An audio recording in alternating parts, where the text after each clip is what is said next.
thank you all so much for joining us for the Make Your Pitch Event Kick-Ass webinar today, Kick Butt. We always try to be politically correct, and depending on where we're marketing it, it had a few different names. But we really appreciate all of your interest in this topic. We really hope you get quite a bit out of it. We've had just a wonderful number of questions that folks have posed to us, and really our intent today is to spend as much time with those questions and give you as much depth as we can. So we're going to hop into it, and we certainly encourage sort of any questions at the end as well, and we welcome any post-call conversations, and more than happy to brainstorm with any of you and talk about any specific situations that you're working on as well. So one of the things that we see that happens with folks that organize pitch events is that they typically are doing a lot of things. And they may have a team, but everybody is real busy, and they just have a lot of different roles they're playing, and pitch events are just one of them. And so it's something where it does get part of the focus or part of the effort, but it's for most people not a full-time endeavor. The other thing that we see, and this certainly is echoed with Steve Blank's quote here, is that quite often there's a incongruity that happens between the sort of objective of the event and how it's executed, and we'll get into some of that today as well. So there are some structural things that we've observed that really help make pitch events much more effective and much more sustainable. And again, we'll definitely highlight, should be several of those today. So just so you know a little bit about me, so you have some context to my comments, I founded a company called Test My Pitch 2 years ago. We're an online platform that really has two components. One that helps individuals, students, it could be entrepreneurs or professionals, improve their communication skills, very much like if you took Toastmasters and put it online. And we also have a pitch event judging and feedback system that will help aggregate the wisdom in the room and not just help improve the reliability of scoring, but also improve not just the volume, but also the quality of feedback that the students or ventures or entrepreneurs get. So I go to about somewhere in the 100 to 150 pitch events a year range, so a whole lot of pitch events. Unfortunately, I eat a lot of pizza when that happens, but I suppose it's a occupational hazard. One disclaimer here is that what we're going to share today is really based on our experience, and we're really every day talking to folks who run ecosystems around the world besides observing pitch events. But we're still learning, and I think there are a lot of components that make a successful pitch event. So we certainly wouldn't claim to know or see everything, and we certainly would love to hear more of your experiences as well, and really encourage that. So again, hopefully you find this really useful and take away some good nuggets. But keep exploring and keep developing as we will, and we're very open source, so we'll certainly share our thoughts and best practices as they come up. So let's dive into it. So we've had, as I mentioned, a whole lot of questions online, and it was really wonderful to really get everybody's thoughts and comments as we were leading into this. So what we're going to do in this workshop is actually go through these questions in sections, some of them individually and others in small groups. And these sections actually, these questions lead us into really what would be, I think, a perfect agenda for this topic. So it's kind of a unique format for us in these workshops, but with the quality and volume of questions we had, it actually really built a very good agenda. So why don't we hop into it, and let me click appropriately here so we get to the first question. So The first question is, how do we distinguish the different types of pitch events? And this is actually a really good foundational question that helps frame really what we're endeavoring to do by running pitch events. So what we've seen, and this is sort of our own work here, but hopefully it makes sense on your end, is really pretty much any organization that's running pitch events, whether this is in sort of an academic setting or it's in economic development or accelerator or incubator, or in a corporation or enterprise organization. There are really three stages that happen within programs where you see pitch events. They're either really focused on engagement, in other words, getting people into the community, or they're focused at an educational level. How do we help these students or ventures or professionals get better at innovating, get better at expressing themselves? There could be a variety of educational components there. And then finally, the level where you get to maybe a much smaller number of ventures might get to a performance level where maybe they're asking for funding, or they're looking to get in, to some either an accelerator or something, but to achieve higher levels of support. But every once in a while, there's a need to be at a performance level within the pitch event continuum. The other way that you might think about this, and we just changed one word on this diagram at the bottom, we changed perform to exit. And so this might be more appropriate where an organization is a part of a larger ecosystem, where we want to make sure that whether it's the students, ventures, or whatnot, leave our care, that they go sort of out and can advantage themselves of all the resources available in the greater ecosystem. And so making pitch events that help in that process can be really key. And you'll hear as I kind of go through this reference of a few different archetypes. And I should mention that we've got many perspectives on the phone today, actually from many countries even. But we've got folks who are in academia, working with primarily university students. We've got folks that are in a variety of different economic development functions, including accelerators and incubators. And then we have folks that are in the corporate world. So we're trying to be as holistic in terms of how we address this. So as we look at the stages, one of the things that we've found that's important to do is actually to evolve the structure and the programming so that it aligns with making sure that the engagement events are the feedback that happens and the scoring, if there is scoring that happens and results, are reflective of reinforcing sort of the positive things that are happening and the positive skills that someone has. And that way, at this early stage, what we're really trying to elicit is their commitment to come back, right? We want them to come for a second and third experience.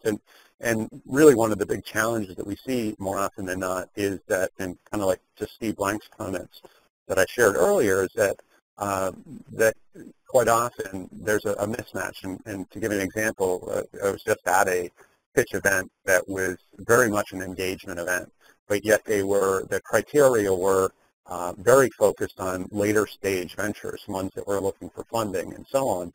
And so any of the scoring and feedback wasn't at all, it was really incongruent with getting people back. It would just overwhelm them and consequently probably to some degree disenfranchised some of the folks.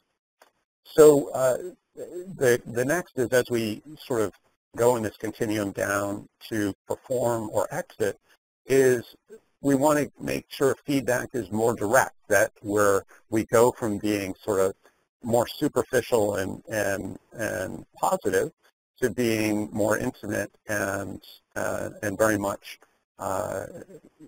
transparent in terms of how people are performing. And in fact, what we found is that if we stay at the sort of superficial level for too long, people will leak out. They won't be fulfilled, and they won't be committed to the program because they're not getting enough enrichment. And so we want to make sure that as they move to various stages, and these stages are really graduated. There's no sort of hard lines, but as they move down, that the expectations and the feedback also move with them, so that there's a real parallel to the objectives and to the individuals going through or the cohort going through. So as you can imagine, maybe another way to state this would be to say early on we're looking for form. We're just looking to, just almost analogize it to if you've ever done some weight training or physical exercise. The first few times you do it, the trainer you're working with is normally focused on you not hurting yourself. We want to make sure that you come back, tomorrow and can actually, do the exercises again. So we don't care how much weight is on it. We don't care how many repetitions you do. What we care about is that you lifted the weight and that you lifted it using the correct techniques, the correct form, and all that. And then as you come back, the second, third, fifth week and month and so on, we're going to make it harder for you, and we're going to, challenge you more and more. And so we want to move from sort of focus on form to a focus on substance.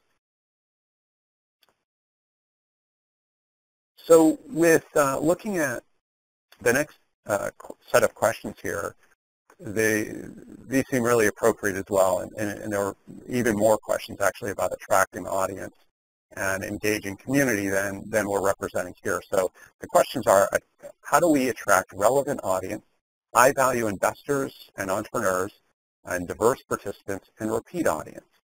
And then how do we collaborate with the community to participate?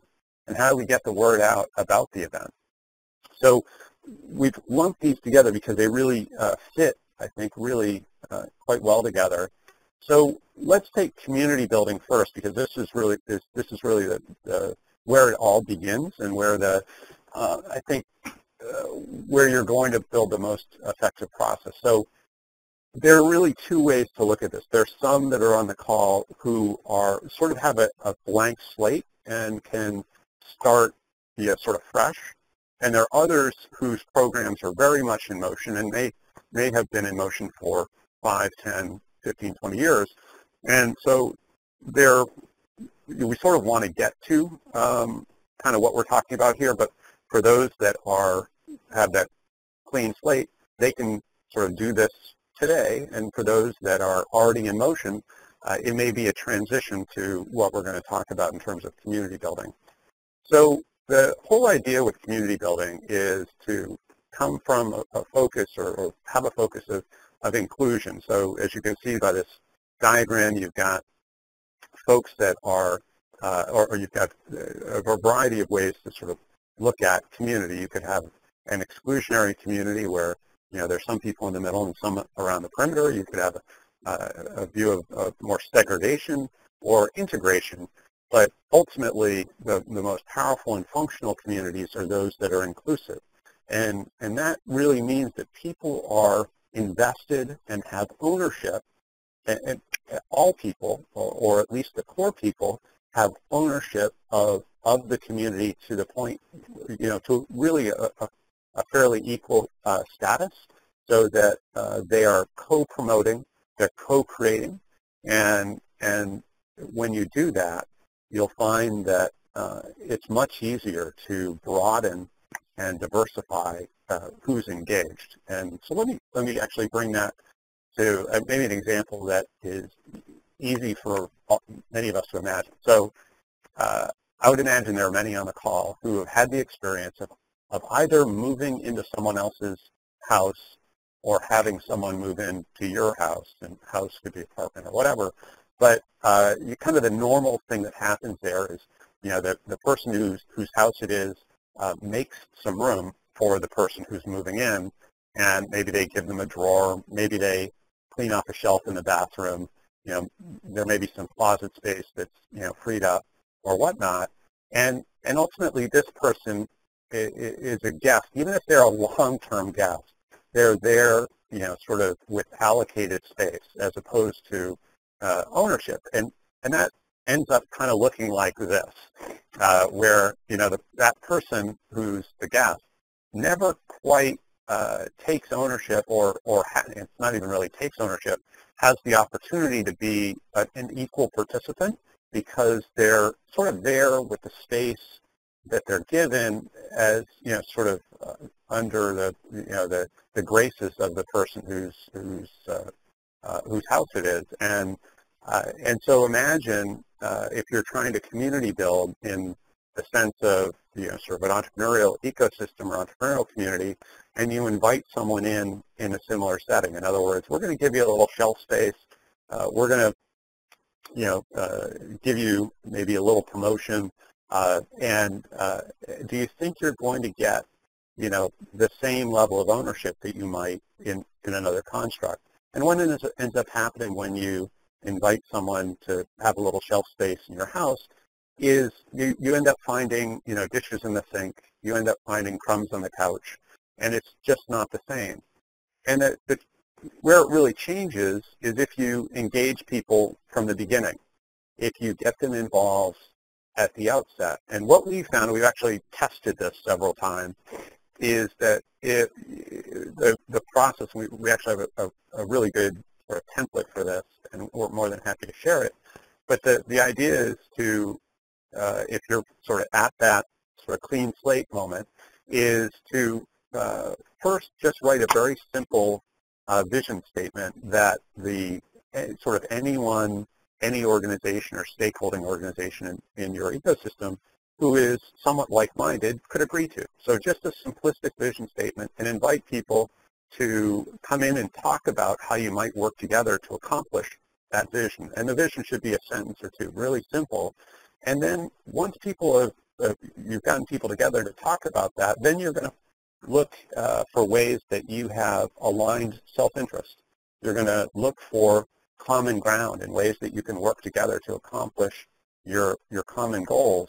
And when you find that aligned self-interest, then you can build the system that you want, that satisfies not just your need, but the diverse set of needs that are within your community, and that bring all the people off the bench. And that's what we're really talking about here, is potential energy.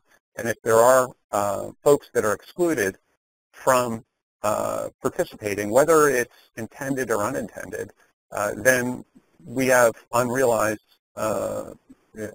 energy that otherwise could be applied, and we're really underperforming. And so as you do this, once you've got sort of this framework where you've found the aligned self-interest and you've sort of co-developed your programming, then what you're going to find is that where these organizations are now, co-owners, if you will, the promotion changes. You're no longer sort of inviting them to promote your event.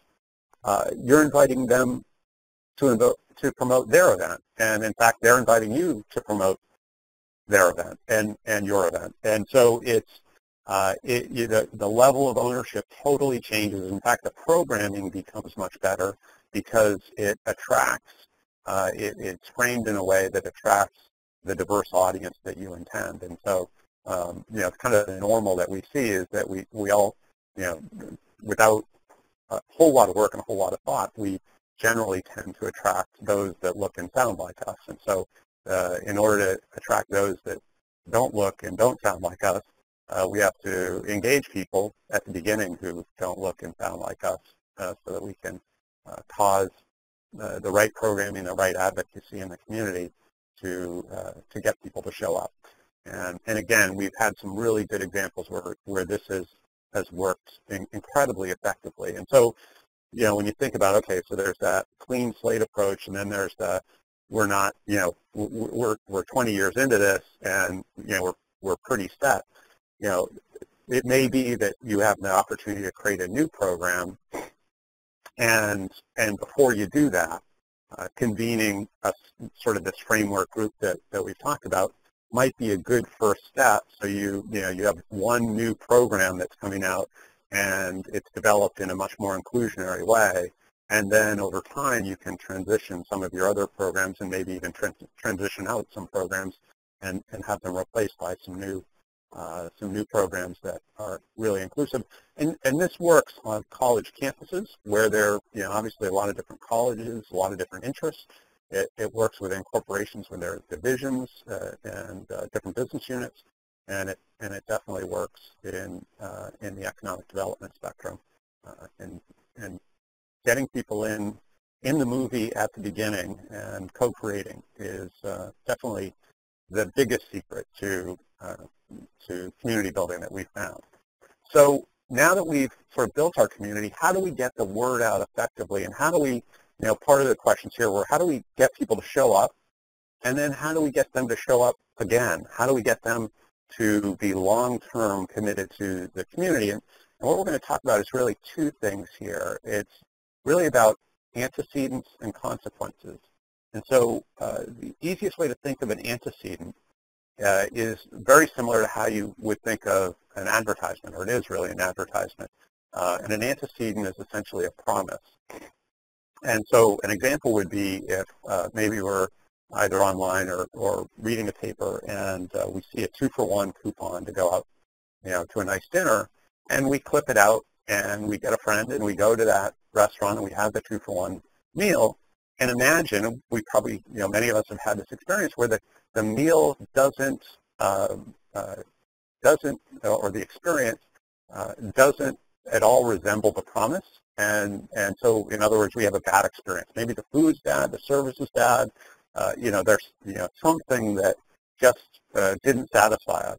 And so that's really the consequence. So the whole idea of the promotion, and this is what you want to do, is really design promotions that sort of engage and activate sort of the whole community that we've now built. We want to get them co-promoting our event and their event, and so that's really kind of step one is activating those folks to evangelize for this event, and so that we attract that first-time audience. In order to get people to come back, we're going to use a slightly different strategy. So let's first talk, though, about an organization that we've seen that, and there probably, I'm certain there are a few that do this. In fact, I just saw one a few minutes ago online that was doing something similar. But some of you may know of this organization. It's called Innovation Nights, and they're in Massachusetts.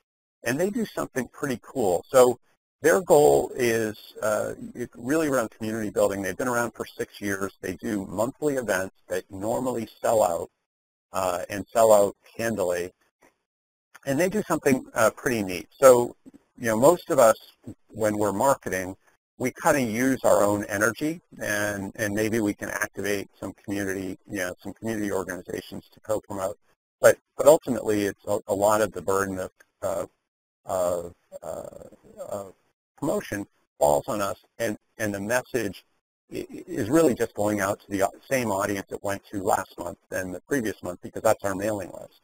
And what Innovation Nights does is they have a kind of a simple formula. So at their monthly events, they have an application process, and they've got sort of standing a waiting line for people who want to exhibit at their events. And for every event, they choose 10 ventures to exhibit. So if they choose you, you're in for sure to exhibit.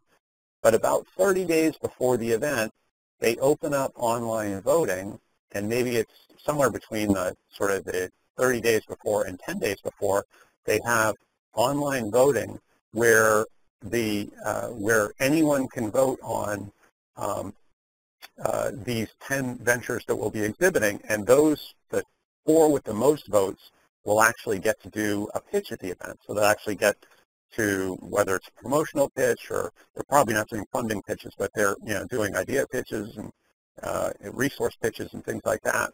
And the thing that happens is these 10 companies that are sort of vying to pitch, now they're enabled to promote the event, and so they're using all of their networks to drive votes and in essence, awareness of Innovation Nights and its events. And Innovation Nights does a lot of very cool events, everything from foodie events, so food-related technologies or innovations or whatnot, to, women-specific events and so on. But so they activate just incredibly diverse audiences and get lots of interesting excitement. So again, sort of thinking of promotion and antecedents, you can be very innovative in how you create awareness. But the more you can sort of co-create and activate your community, as well as activating in a very smart way all of the stakeholders as well. And again, Innovation Nights, I think, does a really remarkable job of that. So on the consequence side, this is really about, once, I've showed up to the event, now what happens? What do I get? What do I realize? How did I benefit? Sort of the old radio station, WIIFM, what's in it for me? And so the real idea here is, what's the content? What did they say in the Wendy's commercial? Where's the beef? And so, again, early stage, it may be that I need to feel good and be reinforced and somehow promoted when I go to, sort of an engagement or early stage level event. But very quickly, I'm going to need to get to a place where I'm getting sort of more enrichment, more fulfillment. And it may be analogous to, having a sort of a high starch meal or a high carbohydrate meal where, within an hour or two, you're hungry again. And when you think about content, it's really giving people dense, calorie-rich, nutrient-rich sustenance so that they're somehow going to be more successful because of them having participated in this event. And it may be that it's entertaining. It may be that it's somehow, it looks like I just got a message that we're down for a second. So hopefully you all can see my screen again. If not, you might refresh your screen. That should get you back in, but for some reason we went off just for a moment. So in any event, we want to give content that is nutrient rich, and so our audience is excited and happy and advocating for us out in the community, and that will not only cause them to come back, but it will cause them to bring their friends. So let's get to the next set of questions here. So these are about how do we improve the quantity, quality, and uniformity of pitches? How do we teach people to pitch properly? And how do we integrate different countries and cultures into the event? So this is, there's just some great questions here.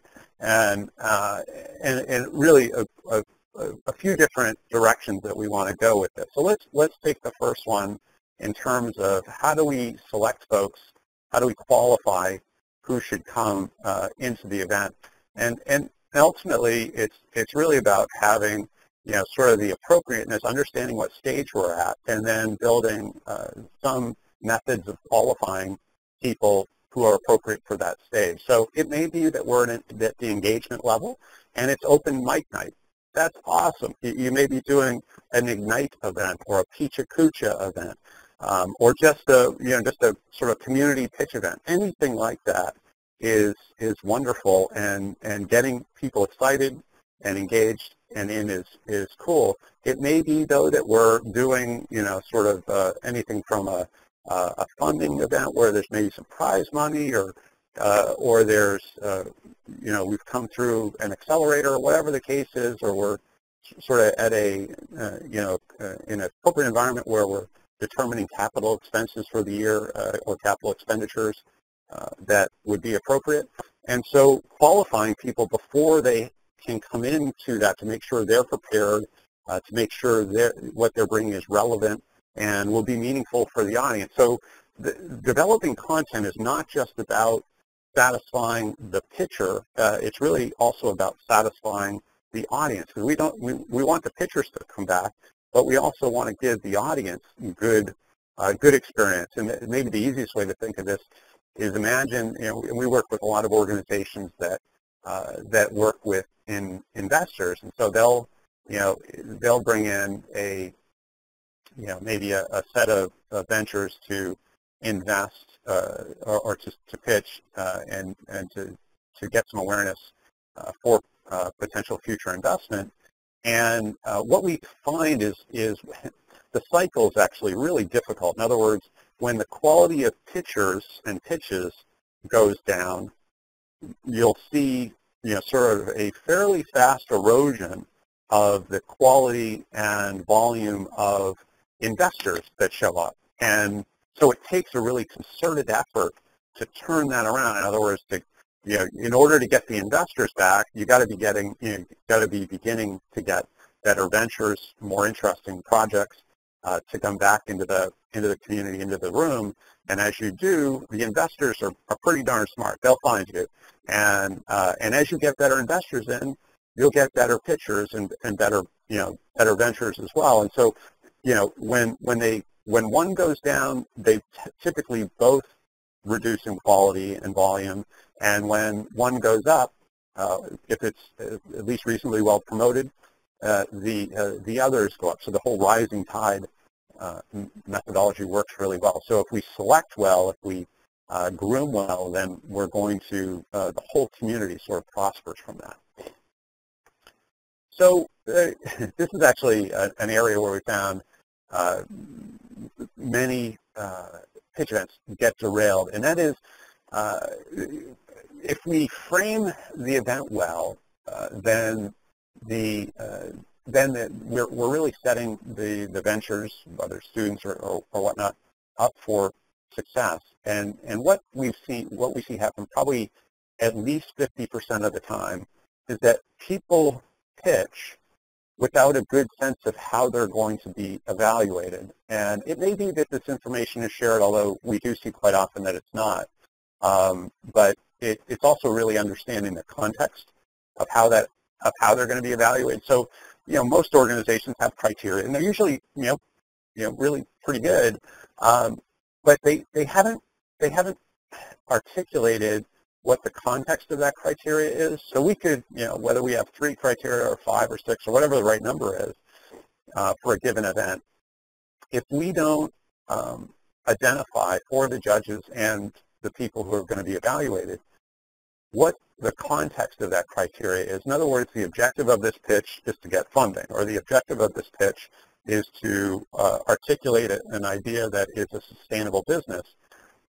Whatever it is, or to express what you've learned in this program, if we don't understand the context, then we're going to apply those criteria only based on our own context, on our perception of how they should be applied, as opposed to alignment. And what we've seen is if you've set down a set of criteria without context in front of people, they very quickly apply them differently. And we get to sit in not only on a lot of judge panels, but also observe in a lot of judge rooms when they caucus. And it's amazing how when there's no context, and actually a vast majority of the time there isn't, there's just criteria. But when the judges go and meet, if they don't have context, the discussions are amazing. I mean, they're just all over the place in terms of, sort of who should be recognized and so on. The other is, in terms of framing, is making sure people know what the timing is, and that's more often than not pretty clear. And then what kind of visual support they're going to have. And so, give you an example. I was at I won't name the university, but I was at a school fairly recently for actually a pretty neat MBA level pitch event. And the challenge in this event, and they did a lot of things really, really well, but the challenge, at least from my perspective of this event, is more than half of these students at this school were foreign-born, and English was a second language for them. And probably somewhere around 30 or 40% probably 30%, somewhere in that range, were Chinese. And I don't mean this at all to pick on Chinese people. That's not at all my point. But of all the populations, at least that we get to see in U.S. schools, Chinese students can have some of the most difficult time communicating orally so that they're easily understood. And again, not at all picking on them. And it may have something to do with the fact that they come over in such large populations. It's very easy for them to stay within, sort of their set of friends and not sort of reach out and get into the broader community. And so their English skills don't progress as quickly. But the kind of the disservice that we saw being done is this event, I think it was probably a 5-minute pitch, and it was 100% an oral pitch. They weren't allowed to have visuals. And so, sort of, at least half the students could, communicate well, and they told their story well and so on. But the folks who had English as a second language were severely handicapped because, at least from my perspective, it was very hard to understand them. You were getting, every fourth or fifth word was, clear, so you weren't really understanding the story. It was just hard to listen. And if they had been allowed to have some slides, they would have been much less disadvantaged. And so, it was one of those things where you really felt for them. And unfortunately, it was just, because you couldn't understand, you had no idea what their venture was or what they were trying to say. And again, it was just difficult. So thinking about how do you build this so that the people participating have really the best chance of success. And we the whole goal for all of us is really that we set people up for success. So being able to do that would really help.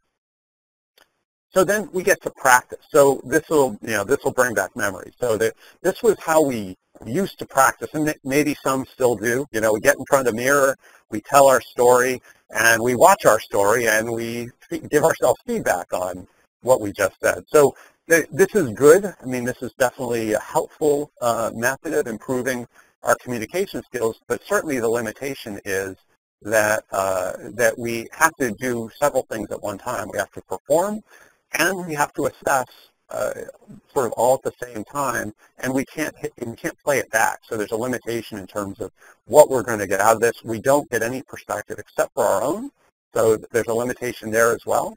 So we can work in front of the mirror.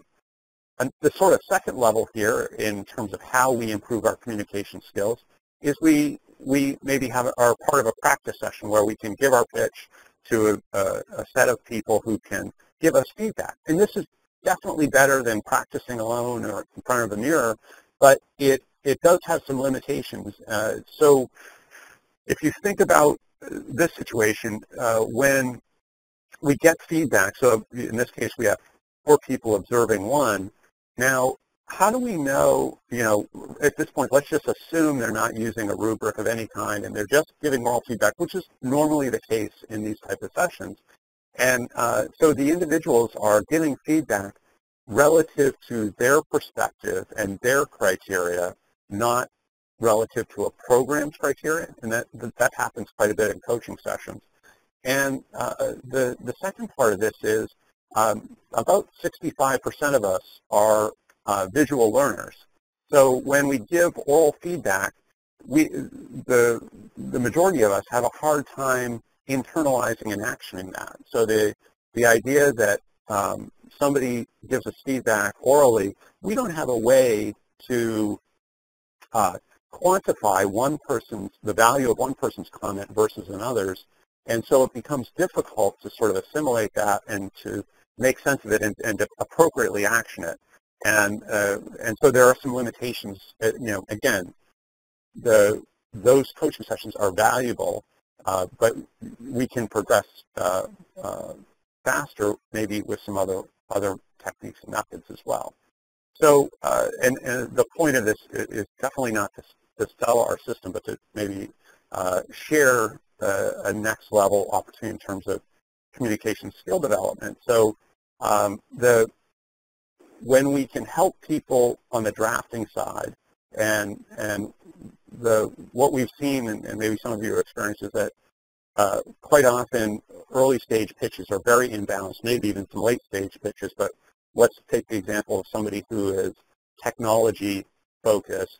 Quite often they're more focused on the product than they are on the business. And so if we can help them on the drafting side so that we make sure that they have all the components that will make a good pitch in that pitch, then we're going to find, number one, that we're going to be more uniform to the question that was asked about that.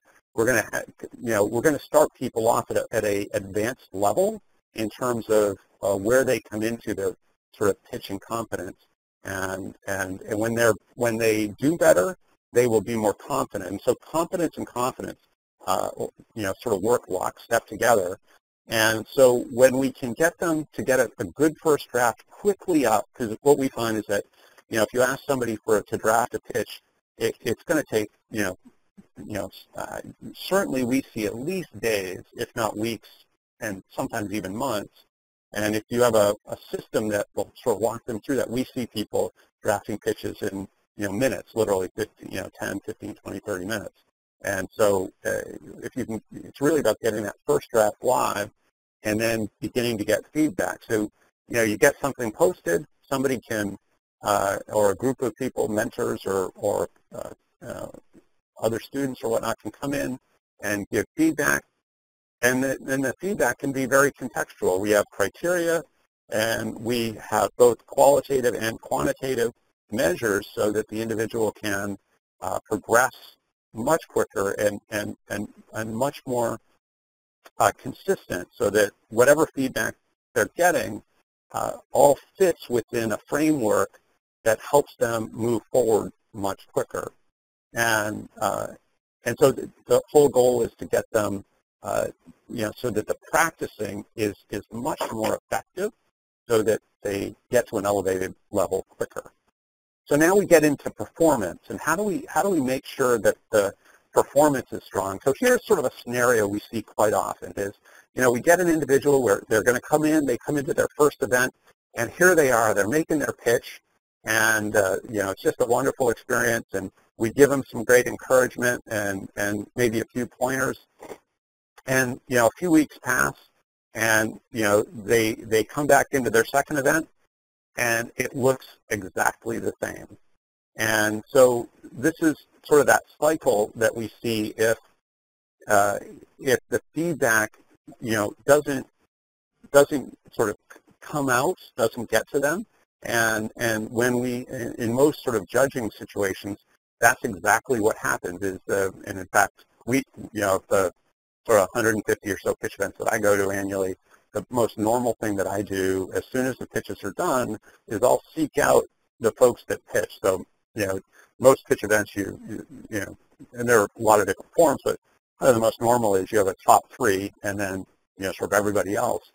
And so I'll seek out maybe the person that won, and you'll talk to them and you'll say, hey, congratulations, you won. Can you tell me why you won? And they will look at you with the most blank stare. No, I have no idea why I won. And so the tragedy is that and just so you understand, when you see the numbers for, sort of pitch event results, which we see them every day when folks use our system to score their events, and we haven't yet seen anyone that scores perfectly. So even the people that win pitch events, and it's not just even winning pitch events, but are effectively, communicating relative to their peer group and have great ideas relative to their peer group, no one's pitched perfectly yet. And so even the people that win have some development opportunities, but yet we're not giving these people the advantage of feedback that allows them to move forward quickly. And quite often, when they come in for that second, third, fourth, and fifth experience, they haven't changed a lot. There's not a lot of movement. And that could really be changed very quickly if the feedback were more contextual and direct.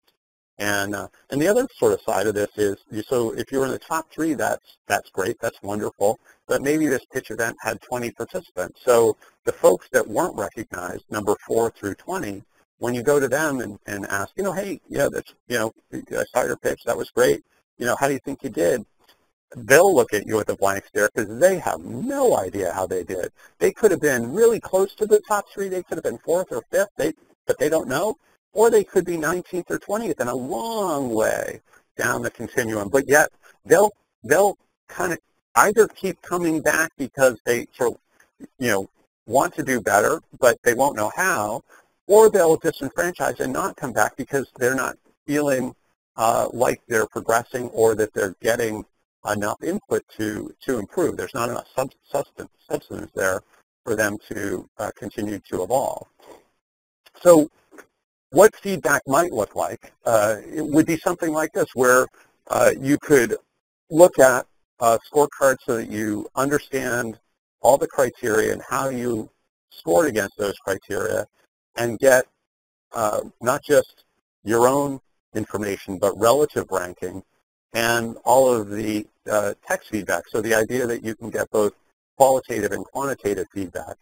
And you might reference this very similar to if you, maybe some folks on this webinar are runners or engage in a similar sport.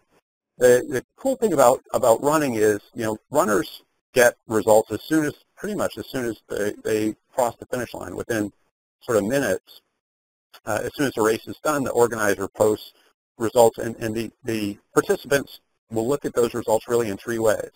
One is, how did I do versus my own expectation? The next is, how did I do versus reference points, versus people I know or people I know of? And then third is, before they go to an event, they'll look at the results of previous participants in previous years or previous editions to see how they should prepare for that event they're planning to go to. And so imagine, the way the sort of entrepreneur education and intrapreneur education works today is we almost across the board insist that people start at the beginning. And imagine if our next cohort or our next group that we worked with, imagine if they had the reference points of past participants, so that when they come in, they're actually standing on the shoulders. They have the benefit of that experience and wisdom. So their performance is actually starting, a step or two or a level of confidence better than previous cohorts. And we seem to be sort of stuck in this sort of Darwinian process where we sort of insist that everybody starts at the beginning. And we think there's a real opportunity to get not just to help the people much better as they're going through whatever system or program that we're putting them through, but we can actually bring in the next cohorts and participants at a much higher level. We see this happening on a regular basis today, so that, and in fact, you look at, again, sort of back to a sport like running, and they get huge levels of participation because they're transparent, because they're really open source.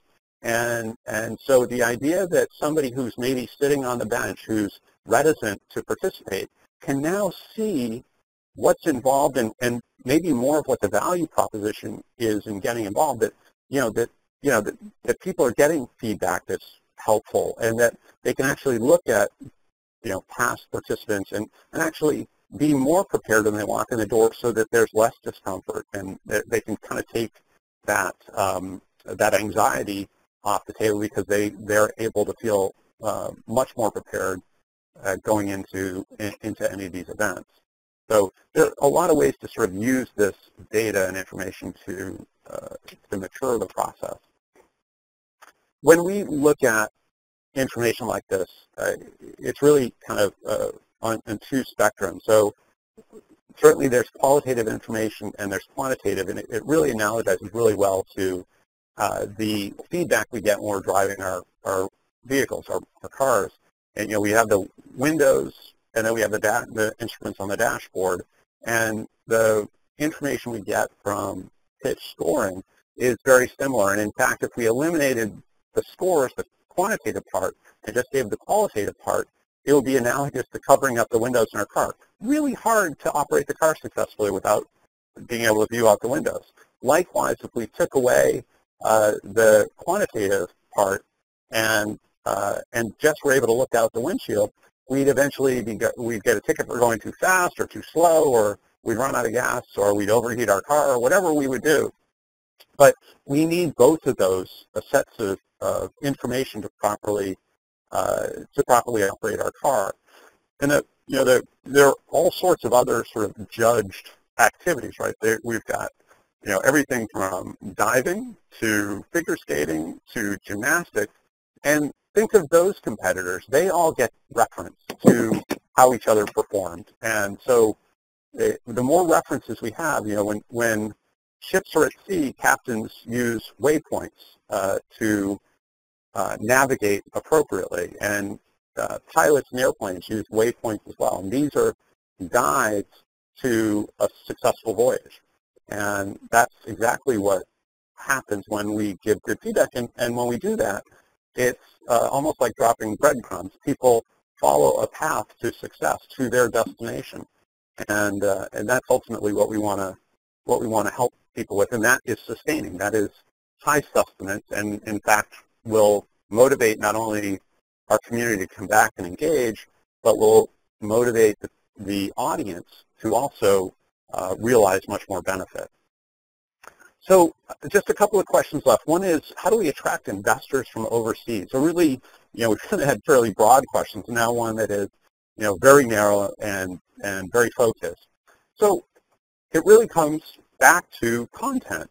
So if we're community building and we realize that part of our community is investors from overseas or local investors or people with purple hair or whatever it is, whoever we're looking to get in the door, it's really about engaging the either individuals or organizations that are somehow involved or have access to those individuals and communities, so that first we have content that's appropriate for them and that they would be excited about. It's almost like going fishing and making sure we've got the right worm on the hook so that the fish we're looking to engage is interested in it. So it's really just if we focus on the content, we will have no problem getting the right people in the room. Sort of content and certainly making sure that content is well marketed. There is an organization that you can promote your events on, and there are actually a few platforms. So one that we like in particular is called F Success, and it's just F Success. I believe it's .com, but really easy to find. And they have somewhere around 1,600 organizations, all entrepreneur-facing, who are promoting their events there. So if you're looking to reach out, sort of beyond your sort of normal community, then they might be a really good avenue. It does look like the screen share is down at the moment. It should reconnect. So if you're patient, it should come back up in just a moment. I'm going to keep going with the audio portion here, and hopefully the web portion comes back up fairly quickly. So so the next questions are around how do we keep the format refreshed? How do we determine the best time of month or week our event should be, or how long should they be? So it looks like our web's back up, and hopefully everybody's back on. And if you don't see it, just refresh your screen.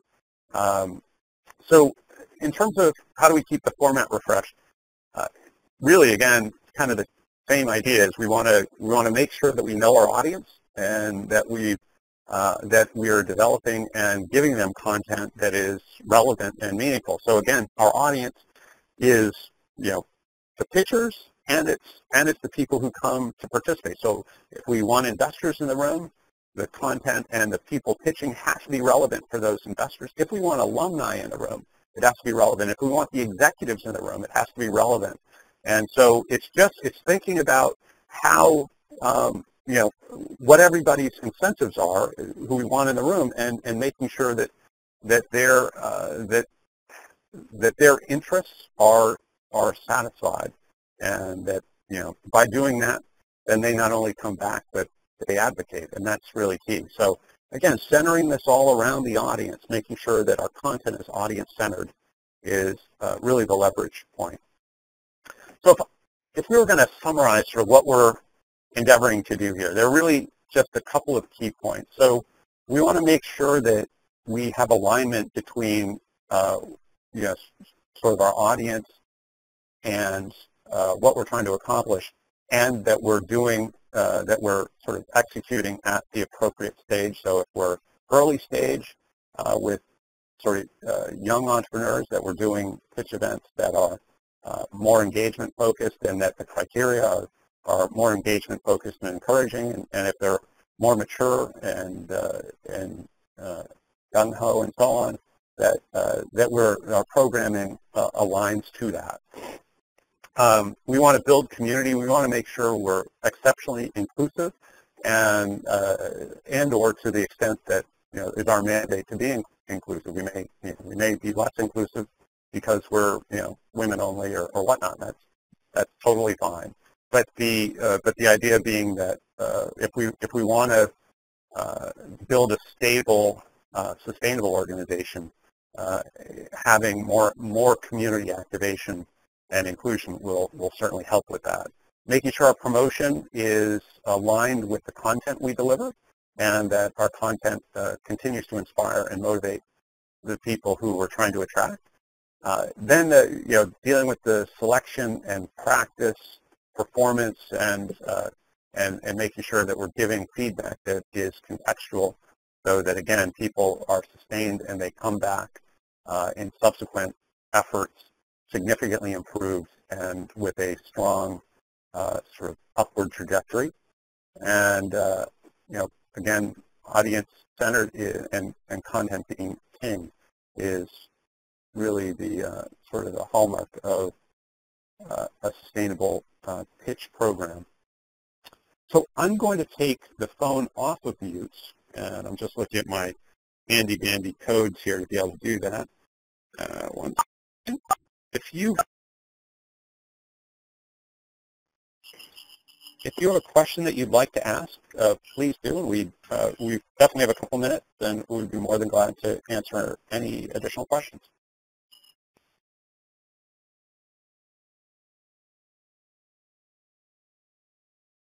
Well, it doesn't sound like there are any questions. So let me give you just a couple other thoughts. So we have some assets. Oh, I'm sorry. Go ahead. Hey, Bill, I got a question. It's Bruce Rica. Hello. Can you hear me? I can. You're a little faint, but I can. Just speak up. So I enjoyed the presentation. Here's the question. We've already made this decision, but in terms of a pitch, based on your experience for a while,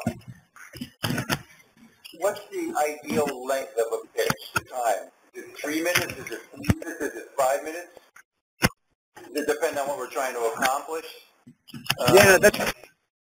It all depends, I guess, is the answer. You're going to ask and answer the question. I like that.